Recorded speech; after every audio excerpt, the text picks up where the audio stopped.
Ya, Saudara, Kodam Iskandar Muda menggelar apel pengamanan kunjungan Presiden yang dijadwalkan berlangsung pada hari Senin tanggal 9 September tahun 2024. Apel berlangsung di Pangkalan TNI Angkatan Udara Sultan Iskandar Muda, Blang Bintang, Aceh Besar. Personil Markas Komando Daerah Militer Iskandar Muda apel pengamanan kunjungan Presiden Minggu pagi diikuti personil Kepolisian Daerah Aceh dan personil dari Pemda Aceh. Apel dipimpin Panglima Kodam Majen TNI Niko Farizal dengan Komandan Upacara Kolonel Widya Wijanarko yang juga Dandim 0101 KBA. Apel turut dihadiri pejabat utama dan Kepala Kepolisian Daerah Aceh Irjen Ahmad Kartiko.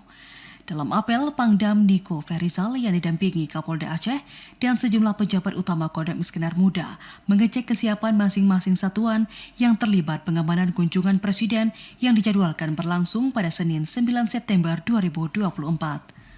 Pangdam meminta personel yang terlibat meningkatkan kewaspadaan dan kesiapsiagaan mengantisipasi situasi yang berpotensi mengganggu stabilitas keamanan.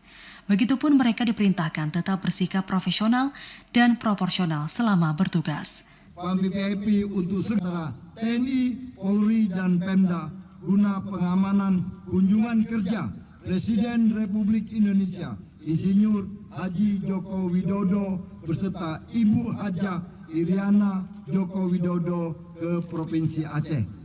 Pangdam Iskandar Muda selaku Komando Gabungan TNI dalam pengamanan kunjungan Presiden turut mengecek fasilitas kendaraan taktis yang dikerahkan dalam pengamanan kunjungan Presiden dan Ibu Negara Iriana Joko Widodo. Langkah ini guna memastikan kunjungan Kepala Negara membuka Pekan Olahraga Nasional ke-21 Aceh Sumut di Stadion Harapan Bangsa berjalan tertib dan lancar. Dari Aceh Besar, Arman Konadi, TVRI Aceh melaporkan.